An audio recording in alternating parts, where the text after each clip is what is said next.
was very heavy at that point in time in my women's ministry. I still am, I'm a women's empowerment life coach. And I was just, thinking about some of the places where some of my trauma came from as a woman, right? And some of the reasons why I felt like I had this preconceived notion of who I am and who I could be, even who I could be in God, or who I am as it relates to a man in a relationship, who I am as it relates to a mother, and a lot of it I realized came from this pressure to be better than what we're taught, in church, to be better than Eve, right? We're taught that it's her fault. The world is terrible and it's bad. But I don't think people really understand what that does to a woman, to continue to bring up sin, even though it happened before Jesus died on the cross. You know what I mean? So meaning after he did it, it didn't count anymore. She was redeemed from it. But to continue to hold her to that holds all of us as women to that, Then I've got this added extra thing because I'm a Black woman, and so I always felt the need to be stronger than, to be more holier than, because I didn't want for people to compare me to the stories I heard about the women in the Bible, where you heard about their shortcoming, or downfall more than their purpose. I wanted to remember that Eve was also the woman that God created last, because he knew how significant her purpose was, and that, the world just wouldn't work too much without us. You know what I mean? So I wanted for that to be a resemblance. You see me at this tree and you see two sides of me there. You see me there when I fell, when I was hooked on the, the pills, when I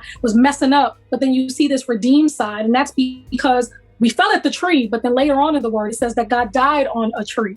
And so we know it was the cross, but the wood came from the tree. And so I wanted to make sure that it was significant to say, we are worth redemption. He died for us too. We don't have to stay where we fell. And that, includes everybody. Any place you fell, God doesn't leave you there. He meets you where you are and then takes you where he is.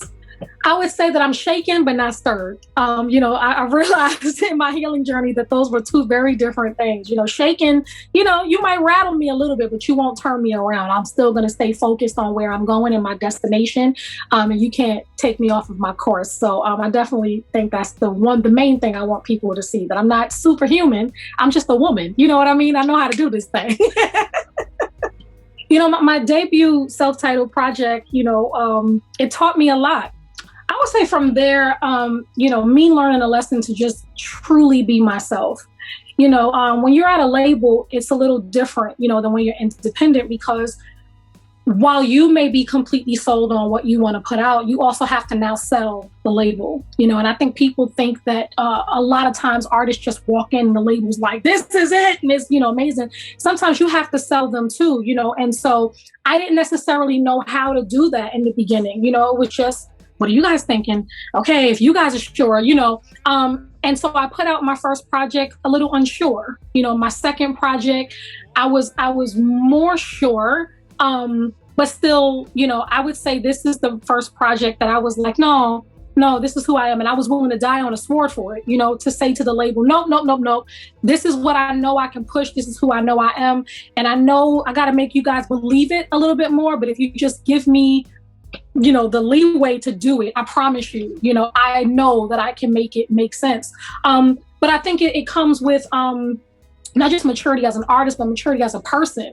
I'm not the same young girl that I was, when I first signed to RC Inspiration. When I signed to RC Inspiration, I think I was maybe 26 or 27, and now I'm approaching 40, so it's a very big, gap. I know it doesn't seem as much time to people who are watching on, but it's been a good, long gap for me, to grow, to be more sure of myself, to know what's for me and what's not for me, to know what I'll say yes to, but then to know so much about myself, because I've done that work, to say, this is who I am. And if you don't think you can sell who I am, then this may not be the right space for me, and I may need to either sit it out or, do it somewhere else. But to have a label, that was willing to take a minute to say, well, okay, then let's not rush it.